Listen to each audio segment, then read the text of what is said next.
morning, Good ma'am. morning, ma'am. Good morning. अच्छा चलो कि मैं नहीं बोलता Good हूँ, ठीक है. morning, ma'am. Yeah, so this assures that you are really awake and ready to listen to me. Okay, so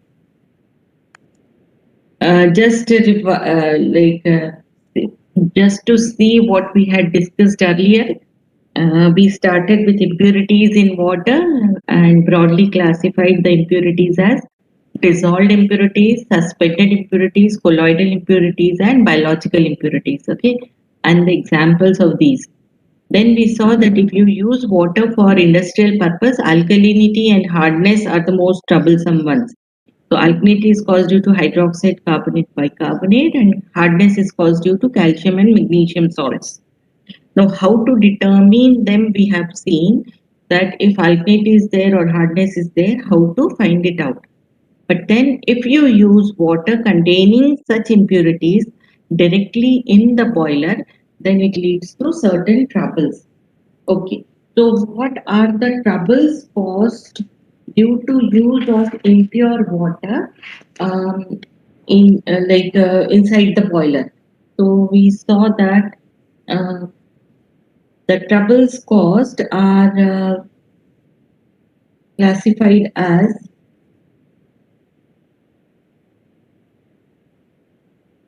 yeah,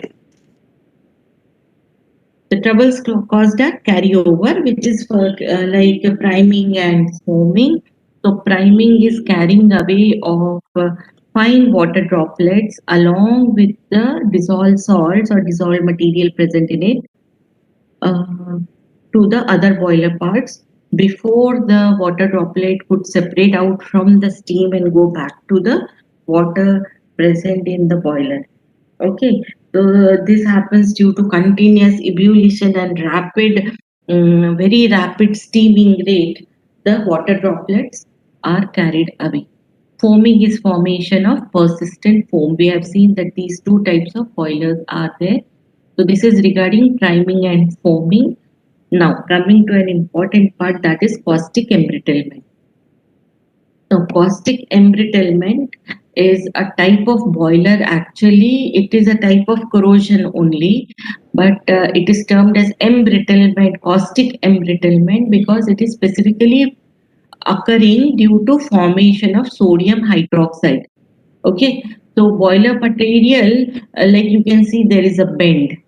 Okay, a pipe bend is there. Now, as such, you know that how the bend is prepared, like the tube is like either heated or as such put to a pressure so that it forms a bend of say which turns the pipeline into 90-degree angle. Okay, now this part of metal, you know that metal is how the metal is prepared. Now metals are extracted from earth crust or the ore.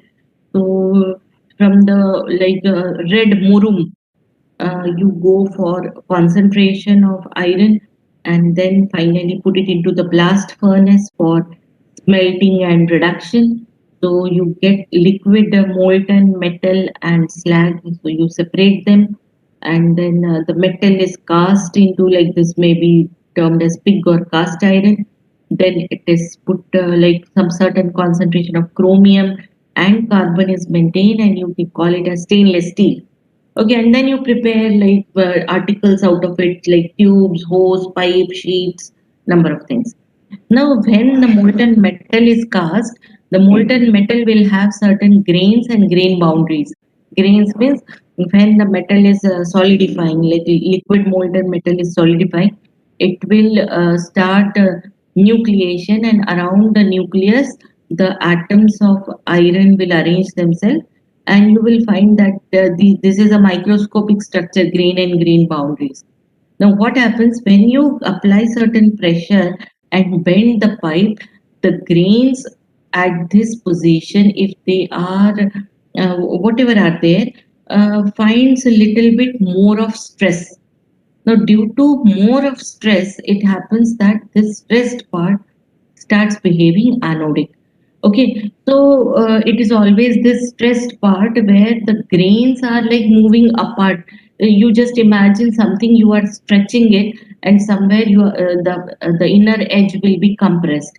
So where it is stretched, the grain boundaries will move apart. Now, even if some minute crack is there at this point, you will find that if the water is treated with, say, zeolite process or lime soda process, then excess soda will remain in water.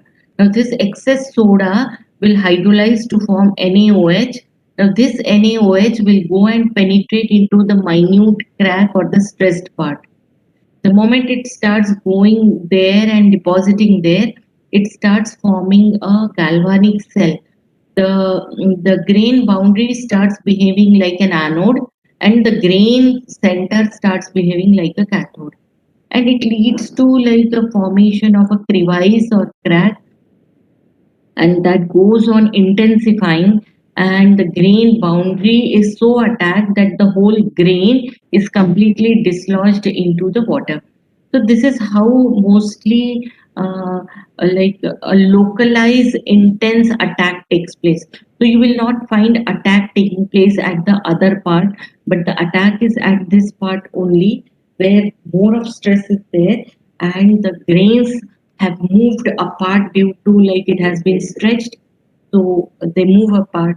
So even a small crack will lead to caustic embrittlement, and this intense localized attack. Now, although whole pipeline may be running 50 meters long, is completely okay, but only this stressed part has become embrittled. Embrittlement means something which is glass is brittle, so a very strong, hard steel material. Steel means iron material. Metal is becoming glass sort, and that is called as caustic embrittlement. So the term caustic embrittlement signifies that embrittlement occurring due to presence of sodium hydroxide. And from where sodium hydroxide, we will read this. Okay. So first I have explained to you. We will read this and then again discuss these things. Boiler material becomes brittle due to accumulation of excess alkali in the boiler. Okay. Now accumulation takes place at the stressed part.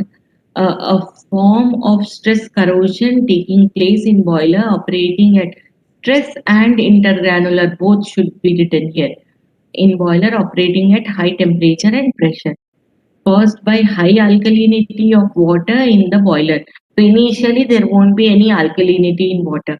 But when water is treated with lime soda, some soda is remaining behind, which then undergoes inside the boiler such type of reaction producing sodium hydroxide. So by formation of irregular intergranular cracks on the boiler metal. Now, these intergranular cracks are formed in the stressed region because the grains, as I told you, there will be grain and grain boundary. Just like you can imagine if you have studied the parenchymatous tissue of plant or sclerenchymatous tissue of plant, a hexagonal honeycomb sort of structure. Okay, so something like that is there. Uh, so in an inch long metal piece, you will find thousands of grain and grain boundaries. Okay, so this is more at like that will be stressed at the bend or stressed region.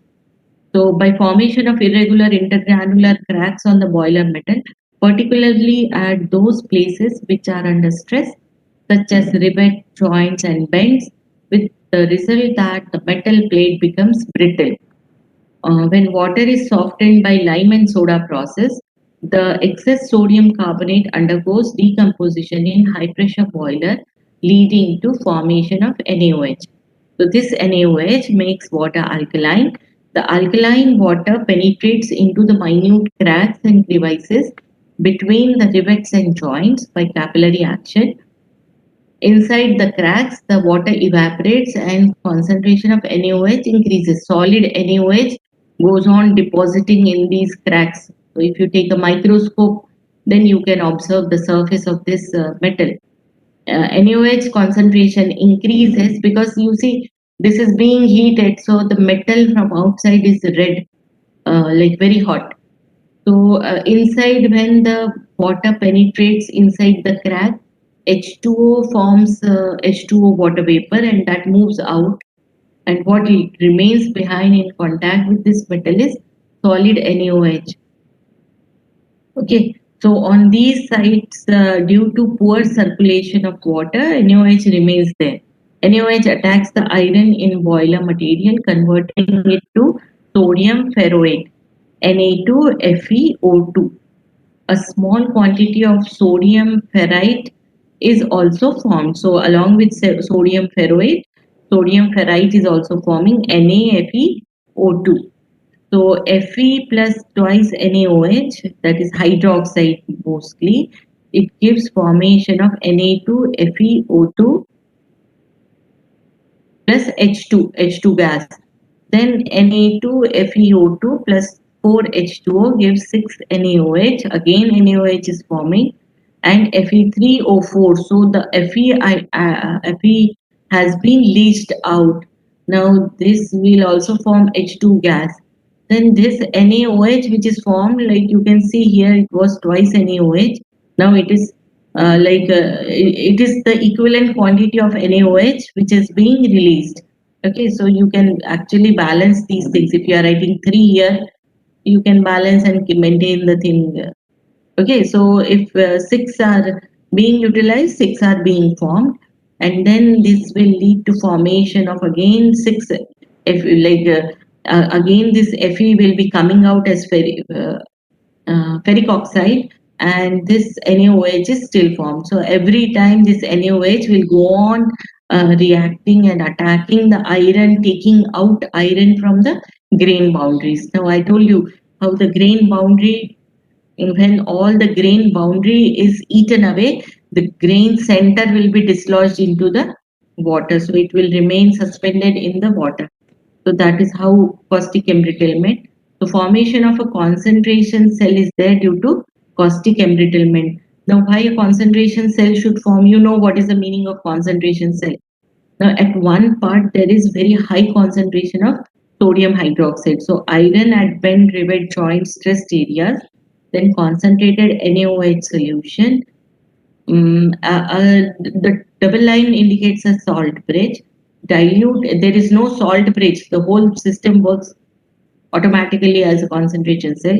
Dilute NaOH solution, and then iron at plane surface, stress-free surface. So you can consider if the pipeline is running on this side or this side, this is this part, that is a stress-free region. Now this is the stressed part which is here. So this stressed part acts as an anode, that is why it is written on left hand side, because we write on right hand side the cathode. So this stress-free region becomes the cathode and stressed part becomes the anode, and the place where NaOH solid white PPT is remaining behind, the crack part becomes this region, and this is your electrolyte for the cathodic part. And that is how a complete cell is formed. There is no salt bridge or no separation, but still the anodic and cathodic regions are formed, and the cell proceeds in the galvanic or electrochemical reaction proceeds in this fashion, and again the NaOH goes on attacking iron, takes out iron atom from the grain boundaries. It is the grain boundary which is removed, and that is how a pit, or pit means localized attack is there. A very intense localized attack is there, and that is removing it. So how to prevent caustic embrittlement? So by adding tannin and lignin to the boiler water to block the minute cracks and prevent the infiltration of NaOH, you can try to reduce caustic embrittlement. Second one is use of excess soda should be avoided in the lime soda process. So this excess soda should be avoided, but excess soda ensures a rapid removal of precipitates. So after the excess soda or soda treatment is given, if you give ion exchange treatment, that makes the water suitable for boiler feed water, as boiler feed water. Okay. So by using sodium phosphate instead of sodium carbonate as internal conditioning of boiler feed water. Now I told you there is external treatment and there is internal treatment. So internal treatment is termed as internal conditioning. Internal conditioning means when you add like water to the boiler, you can add certain chemicals which will act as conditioners inside the boiler. And when you treat water outside the boiler, it is termed as external treatment, and that is carried out by zeolite process, lime soda process, and ion exchange process. Okay, so we have a carbonate conditioning, phosphate conditioning, conditioning with EDTA, Calgon. Okay, so instead of putting sodium carbonate as the internal conditioner, sodium carbonate is used as internal conditioner only in low pressure boiler and not in high pressure boiler. So use of sodium phosphate instead of sodium carbonate will reduce or avoid formation of NaOH. Then addition of sodium nitrite, NaNO3. Okay, neutralization of sodium nitrate. So this neutralization of excess alkali may also be used. So this part will neutralize the excess alkali being formed, and hence caustic embrittlement can be reduced. Then a very important portion of boiler trouble is boiler corrosion. Now, how boiler corrosion and caustic embrittlement are different? Caustic embrittlement is specifically and very like it is occurring due to presence of caustic soda only, that is NaOH. Okay, so this NaOH, which is formed from sodium carbonate at very high temperature conditions, will cause caustic embrittlement. The rest of the entities which are causing corrosion is termed as boiler corrosion. Now, what are the impurities which lead to boiler corrosion, and what do you mean by boiler corrosion?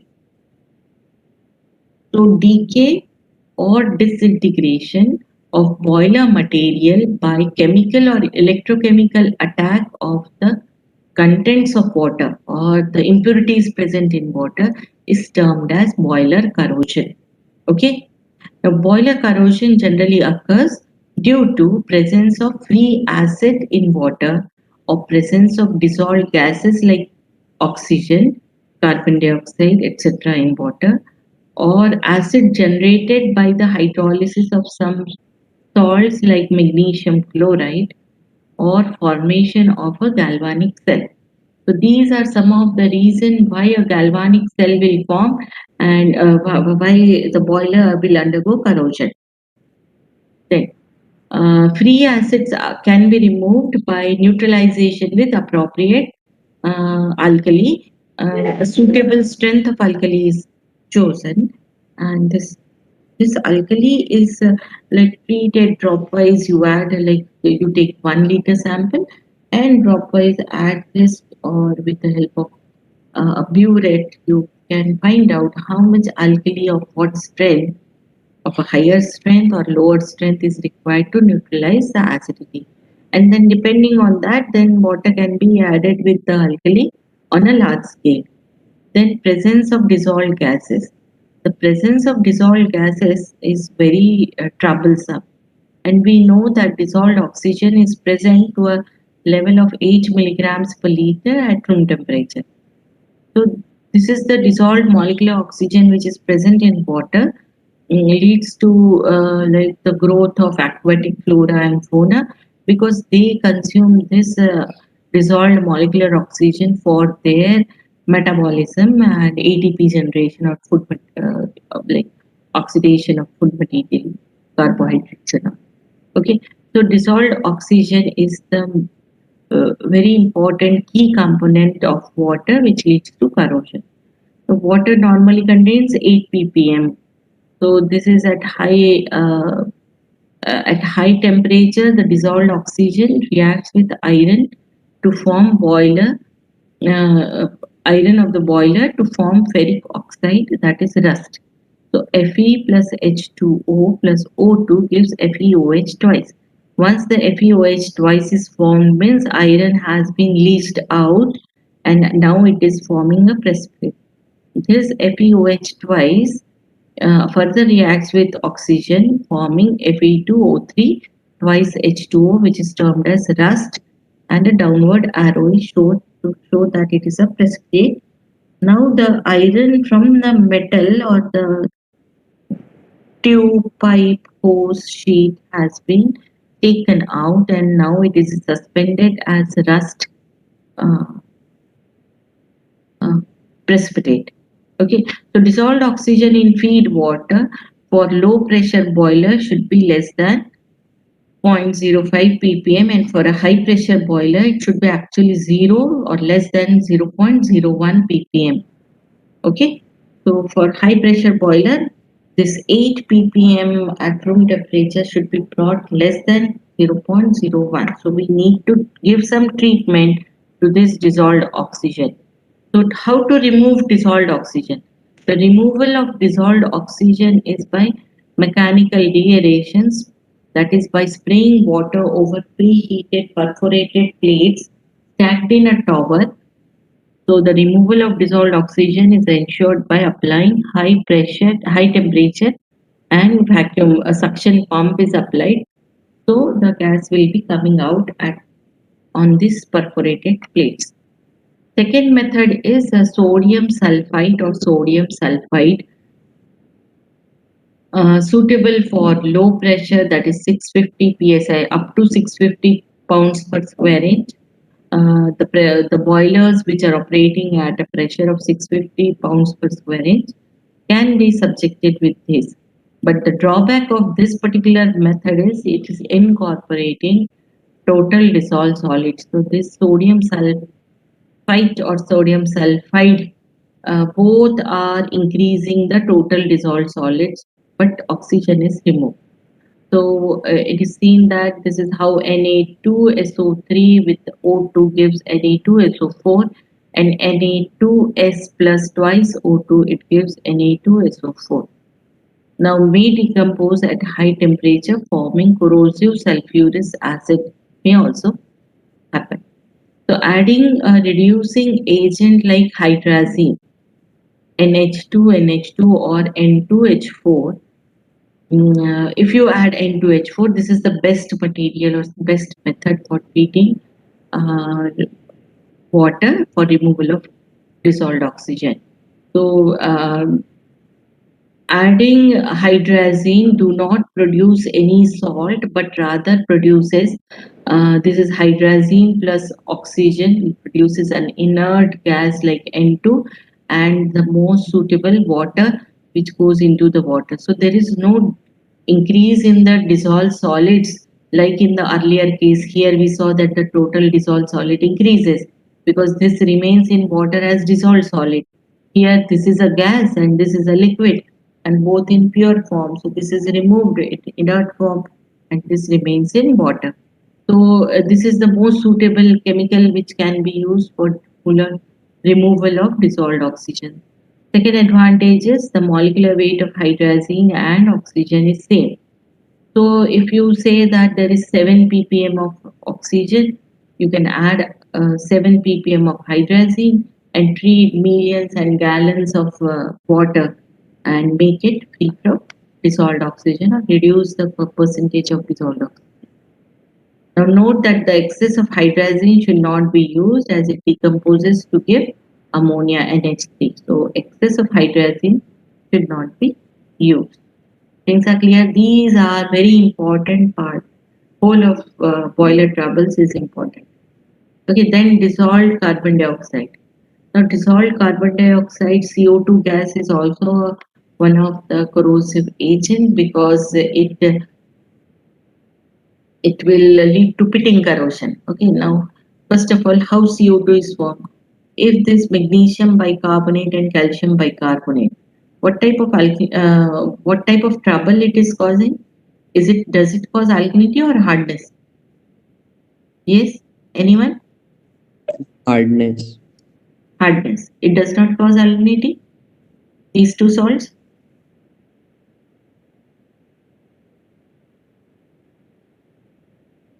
Causes alkalinity also, They ma'am. also causes alkalinity, ma'am. Both. Carbonates. Both. Yeah, these two causes alkalinity as well as hardness. Now, what we say, if such impurity is present in water at high temperature, it will form magnesium hydroxide and CO2. So CO2 remains in water, and then this CO2 reacts with water forming carbonic acid. which has a slow corrosive effect on the boiler material. This produces this intense local corrosion called pitting corrosion. So it causes pitting corrosion. H2O plus CO2, H2CO3 carbonic acid is formed. Now we need to remove this carbon dioxide. So for removing carbon dioxide, CO2 can be removed either by adding ammonium hydroxide or by mechanical deaeration. If you add ammonium hydroxide, it will react with CO2 forming ammonium carbonate plus water. Then acid formation by dissolved salt. Now dissolved salt like magnesium chloride is very highly corrosive. A small amount of magnesium chloride will also lead to very high corrosion. Uh, it is seen that magnesium chloride present in water at high temperature will undergo hydrolysis, producing hydrochloric acid and magnesium hydroxide um, is formed. Now, magnesium hydroxide will precipitate out, and the twice HCl which is formed, this twice HCl, um, this is something which is again an acid which will attack the metal. Now here we see these reactions are important, frequently asked question on boiler trouble. The acid thus liberated will attack this iron here, forming FeCl2 plus H2. Now this FeCl2 does not remain because HCl will react with Fe from the lattice. From the lattice, once Fe is extracted, this FeCl2 will further react with water and oxygen, forming FeOH twice and releasing twice HCl. So even a very small quantity of magnesium chloride is producing twice HCl, removing the first iron, again producing HCl, attacking another iron, again it will produce HCl. So if you have more quantity of MgCl2, then more quantity of HCl will be there, and once more quantity of HCl is formed, it will go on reacting like a chain reaction. Okay, a chain reaction is initiated, and this chain will not stop. It will go on leaching out the iron from the lattice, metal lattice, and that is how corrosion will go on, will continue. So what we see that this magnesium chloride, which is very harmful because it causes corrosion to a very great extent by forming a chain reaction, we see that this should be removed. Now, what happens to this FeOH twice? This FeOH twice is further forming with oxygen Fe2O3. This should be 3. Okay, Fe2O3 twice H2O, that is rust.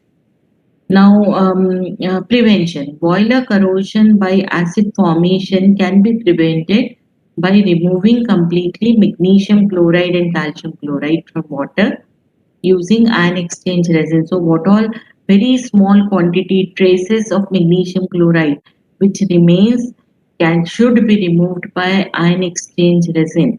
Now, if separate columns of ion exchange resin are not removing it, at the end, if you go to a thermal power plant, you will see that after passing through a cation exchanger, water passes through an anion exchanger, and then finally there will be some 10 to 20 cylinders or containers through which water is allowed to pass, which is containing a mixed bed. So a mixed bed at the end will remove all the traces which is not removed earlier. It will remove these traces, and if acid is produced, adding calculated quantity of alkali which neutralizes that. But this is not desirable. What is desirable is you remove the magnesium last traces also from the water using a ion exchange resin only. Okay, then the last and the most troublesome is scale and sludge formation. Now, sludge is something which is like there are three main cause of scale and sludge formation. Yeah, I have written the cause. So, first of all, before going to cause, what is scale and what is sludge? When the water is boiled or heated to a high temperature, the dissolved salts which were there in water, they separate out in form of either they will remain suspended in the water, or they may go they are so adherent that they go and stick to the inner walls of the boiler or the tube. So formation of an adherent coating inside the boiler is termed as scale. Whereas if the precipitate does not stick, it is non-adherent and it remains suspended in the solution itself, it is termed as sludge.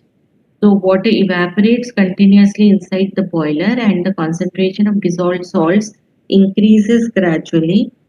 When the solution is saturated with respect to the salt concentration, the salt starts precipitating out on the inner walls of the boiler. So if it precipitates on the inner walls of the boiler and sticks to it, it is termed as scale. But if it remains suspended, then it is termed as sludge. So if the precipitate formed is soft, slimy and loose, because it is slimy, it does not coalesce together and remains loose in water. So it is called as sludge. And if the precipitate formed is hard and adhering, then it is termed as scale.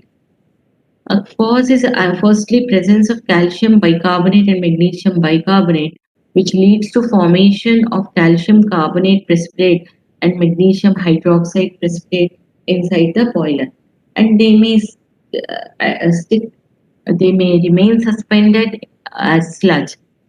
Some salts are insoluble in superheated water like calcium silicate and magnesium silicate. These are the most troublesome scales. This leads to formation of scale. So this sticks to the wall and forms a scale. Then salts like calcium sulfate and uh, due to increase in the concentration of these calcium sulfate, if it is present, due to continuous ebullition means bumping and boiling of water, and continuous steaming, the concentration of calcium sulfate goes on increasing. So a time reaches that its KSP is attained, and it gets the water gets saturated with calcium sulfate, and when the KSP is attained, the salt is thrown out of the water in form of precipitate. So this leads to deposit in the inner walls of boiler.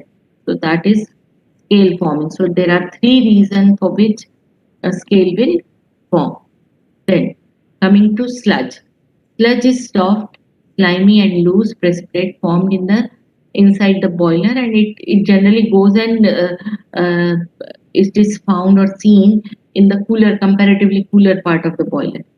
So formation of sludge, unless excessive, has not much deleterious effect, and the sludge can be removed by blowdown operation also.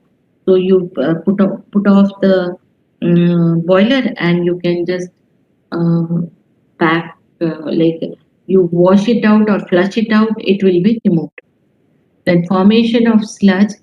Sludges are mostly formed by substances which have greater solubility in hot water than in cold water. Magnesium sulfate, magnesium chloride, magnesium carbonate, calcium chloride. These are some of the salts which will precipitate as sludge, formed at cooler parts of the boiler and get collected at places where the flow rate is slow or at vents, plug operating glass gauge connection, thereby causing even choking of the pipe. So if it goes on depositing, it will choke the pipe. They are poor conductor of heat and they can be removed easily by scraping off with a wire brush. Prevention of sludge can be by using softened water inside the boiler, by frequent blow down operation, that is drawing off a portion of concentrated water from the boiler and replacing it with fresh water that may prevent sludge formation. Disadvantage of sludge formation is wastage of heat generated and thus decreasing the efficiency of the boiler, and excessive sludge formation disturbs working of the boiler. A required steam pressure and all is not attained. The disadvantage of scale formation.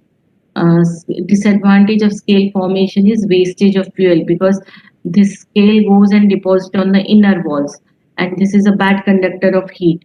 So the heat is not transferred from the metal to the water because of scale present in between. So scales have poor thermal conductivity. Therefore, the rate of heat transfer from boiler to the water inside is greatly reduced. Hence, extra heat is to be supplied to the boiler, and this increases the fuel consumption. Then the safety of boiler is lower due to scale formation. Due to scale, the boiler is to be overheated to provide steady supply of heat to the water. So distortion of boiler tubes takes place and the boiler becomes unsafe to bear the pressure of the steam. Okay. Then decrease in efficiency. Why there should be decrease in efficiency? Deposition of scale in the walls and condenser of the boiler chokes them partially. Danger of explosion is there. Due to uneven expansion, the thick scales cracks, which can lead to boiler corrosion. Now, here the diagram is shown. This is a tube boiler, and here you can see deposition of scale is there. So, scale will be deposited on all the sides. Now, the path of water has blocked, and secondly, if the path is blocked, now if water is here, lot of heat is to be supplied so that this water gets heated up. And another thing is provide lot of heat, you have to burn excess fuel, so fuel is waste. And then if by chance the film which is forming or the scale which is forming cracks out, like consider that it is cracked here. So water will rush to the boiler metal in the crack, and like sudden, like there can be danger of explosion due to formation of a sudden steam at this minute crack region, and that may burst. So such type of incidences are very frequent in a thermal power plant. So what we were discussing, wastage of fuel, lowering the safety of boiler, decrease in efficiency and danger of explosion. Why danger of explosion? If the scale is there and if it cracks by chance, then water will penetrate and sudden steam will be forming at that region, and that may lead to explosion. Then how to remove the scale or how to avoid the formation of scale? So first of all, loosely adhering scale can be removed either by scraper or wire brush. So mechanically you can remove or by blow down operation. Okay. The brittle scales can be removed by thermal shock, heating the boiler and then suddenly cooling with cold water. Then hard water and adherent scale, hard and adherent scale can be removed by dissolving in chemicals. Example, calcium carbonate scale can be dissolved by using 5 to 10% HCl solution. So you treat it with HCl, the scale, it will form calcium chloride and calcium carbonate decompose into CO2 and calcium chloride. Then CaSO4 scale can be removed by adding EDTA since the EDTA complex is highly soluble in water. Okay, so this is all regarding boiler troubles.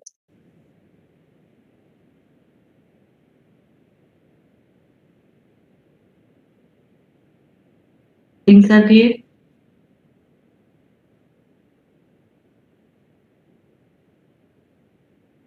Yes, ma'am.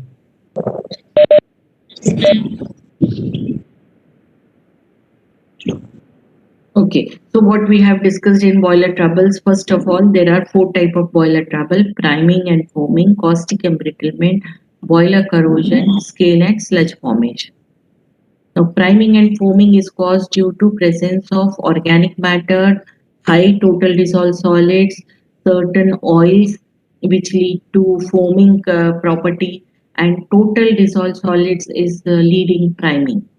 So, priming to avoid priming and foaming, you need to remove the total dissolved solids, the oils, the organic matter, completely from water. Okay. Then caustic embrittlement. Caustic embrittlement is mostly caused due to presence of sodium carbonate, which is there in which is was added for lime soda treatment and excess part remaining in the water. So this Na2CO3 um, Na2CO3 leads to formation of NaOH, which go on attacking again and again iron metal, leaching out or removing the iron from the lattice and causing a formation of a precipitate called rust. Okay, and this is a example of stress as well as intergranular corrosion. Okay, then how to prevent Ma'am, caustic formation, embrittlement? Yes. ma'am, formation of ma'am concentration is found only, not of galvanic cell. Galvanic cell का ही तो part है ना concentration cell, especially this one. See, how many types of cell are there? One is termed as electrolytic cell and other is galvanic or electrochemical cell. Electrolytic cell, you externally apply certain potential and Yes. bring about electrolysis. The rest other type is galvanic or electrochemical cell. Here the anode is the one which is having negative charge. Why negative charge? The sign conventions are different for anode and cathode. Electrolytic cell, the negative terminal of the battery is attached to cathode, that is given a negative sign. But in a galvanic or an electrochemical cell, your anode is having negative sign and the cathode is having positive sign. Why so? Because when the anode goes dissolution or dissolves in it, the metal undergoes oxidation reaction there. Metal goes as M2 plus or M plus, Mn plus in the water. The electrons are held with the electrode itself. And that is why although oxidation is taking place, that is a negative charge. Okay, so this particular galvanic or electrochemical cell can be formed by either due to electrode concentration cell or due to electrolyte concentration cell. Now, what type of electrode concentration cell are there? There are two type of electrode concentration cell. One is amalgam cell and other one is gas concentration cell. When you are using hydrogen gas, then if there is difference in the pressure of hydrogen gas, then still if the HCl solution is in the same draft and you are putting your hydrogen electrode, still there will be formation and electricity generation or the deflection in the galvanometer. Okay, so that is an electrode concentration cell.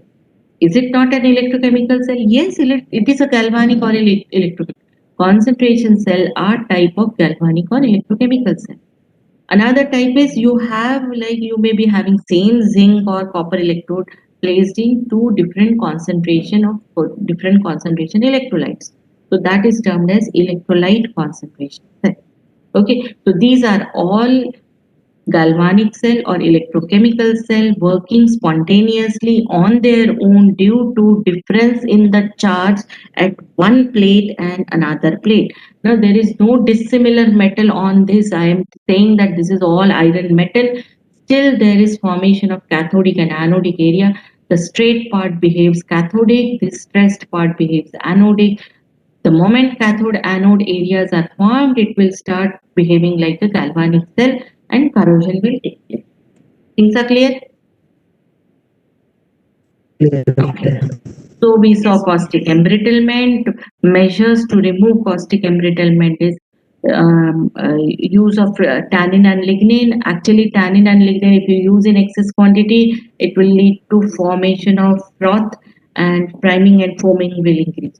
So very calculated, optimized quantity of tannin and lignin should be added so that it covers the crevices and cracks in it. Then excess soda should not be used, or if lime soda process is used for water softening for external treatment, it should be definitely subjected to an exchange process and then fed into the boiler. Then, if you are using internal treatment, don't use sodium carbonate treatment. Use phosphate conditioning for internal conditioner. Then addition of sodium nitrate may lead to neutralizing the very small, because you see these boilers are working 365 days, 25 by 7. Okay, so it is not stopping any time. Continuously, it is ebulliting, pumping, boiling to produce steam. Then only electricity is generated. Okay. Then we saw boiler corrosion. This is a very important part. You have corrosion taking place by free acid, dissolved gases like O2 and CO2, carbon dioxide, then dissolved um, salts like magnesium chloride, which hydrolyze to give acid, then formation of anodic and cathodic areas. Yeah, this part we did not discuss. Why anodic and cathodic area will form? If you have crest and trough, uneven surface, anodic cathodic areas will form. If you are having certain joint with other metal, like somewhere like the bend or joint is of copper and iron is there, then if two dissimilar metal is there, then formation of galvanic cell will take place. Okay, so these are some of the reason why galvanic cell will form. The moment a galvanic cell, what is meant by galvanic cell? A single piece of metal, consider this orange part as a single metal piece. Now if there is a like cement or paint in half of the region, like this part, cement is or paint is coated here and rest of the part it is not coated. The moment one part is exposed to less of oxygen and this part is exposed to atmospheric oxygen, then it leads to formation of an oxygen concentrate. The moment a cell is formed, anodic and cathodic areas are developed and corrosion starts at the anode, which is there. Okay, so whatever region behaves anodic, corrosion will take place because it is at the anode oxidation takes place. Things are clear? Okay, so how to remove dissolved oxygen? Dissolved oxygen will lead to formation of rust by these reactions. All the reactions in this chapter are very important. Unless you write those reactions, you are not put requisite marks. Removal of dissolved oxygen. One is mechanical deaeration, sodium sulfite or sodium sulfide treatment, and the best method is hydrazine treatment. You first find out how much is dissolved molecular oxygen. This dissolved molecular oxygen present in water is your third experiment in practical. So we will determine how to find out dissolved molecular oxygen in water, and then you this is the method by which you can add requisite quantity of hydrazine so that water is free from dissolved oxygen. Okay, then carbon dioxide, it leads to pitting corrosion and that can be removed by ammonium hydroxide treatment and all. Then dissolved salts like magnesium chloride produces HCl again and again like a chain reaction which attacks Fe from the lattice, removing the Fe from the lattice. And due to this chain reaction which is set up, it causes extensive corrosion and hence this FeOH twice which is formed ultimately leads to formation of Fe2O3 twice H2O rust, and this leads to a very large corrosion. Hence, water should be very like it should be properly treated through an exchange resin. Okay, then scale and sludge formation. The cause of scale and sludge formation is firstly decomposition of magnesium and calcium bicarbonate at high temperature to calcium carbonate precipitate and magnesium hydroxide precipitate. So these precipitates as sludge in low pressure boiler and scale in high pressure boiler. You see, if the boiler is operating at a very high pressure, whatever salt are precipitating out will deposit it in form of scale because pressure is high. Okay, then the most troublesome impurity is calcium silicate and magnesium silicate, and they are insoluble in superheated water. So as such, they are thrown out, but they form scale. They don't form sludge. These are very troublesome. Then the salts like calcium sulfate, if they are present, their concentration increases due to continuous evaporation and ebullition, pure H2O forming steam getting removed. The concentration goes on increasing in the boiler water, and a time reaches that it attains its KSP and is thrown out in form of scale. So this also forms very troublesome scale. Calcium sulfate causes very troublesome scale inside the boiler. So these are the three causes.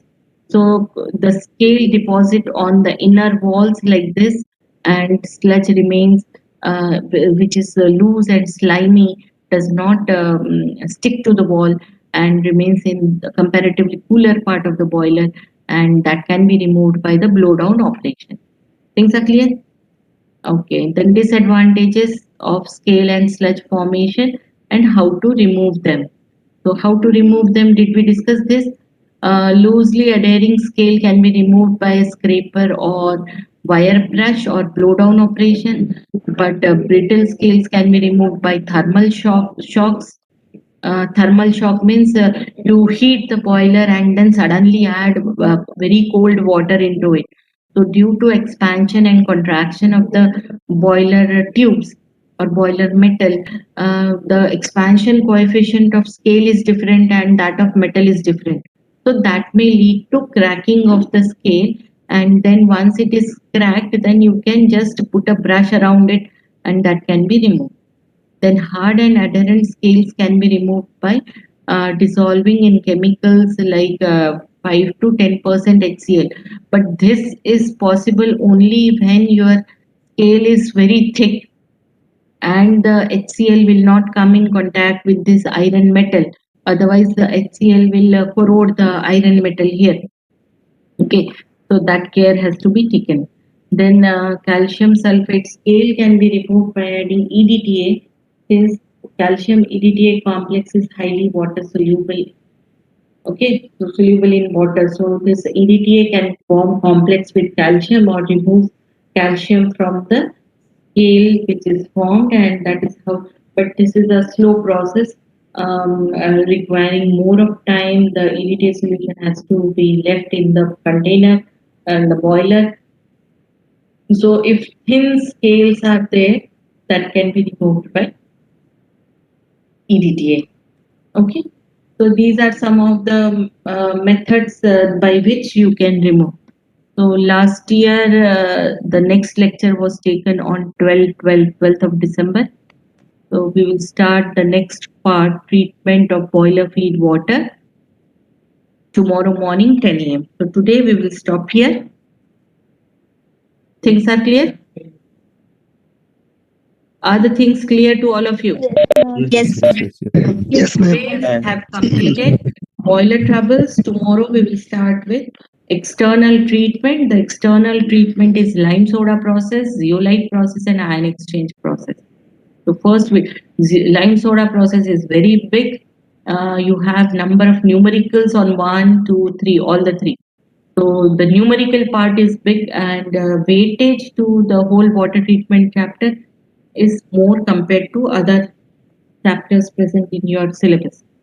Okay, so we will see this part tomorrow. For today, we will stop here. Okay. Okay, ma'am. Okay, ma'am. Tomorrow morning, 10 a.m. class I will take, and I'll take class on first. First is Saturday. Should I take class on first or should I give it off? Because now all the students are here. What is your program?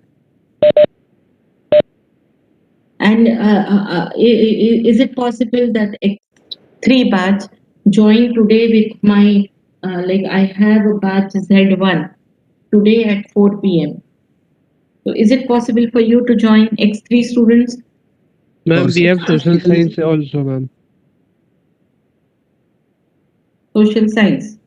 So you won't be able to join today because I will discuss hardness with them. Till what time is social science? Should I delay by half an hour? Will it get over by 4:30?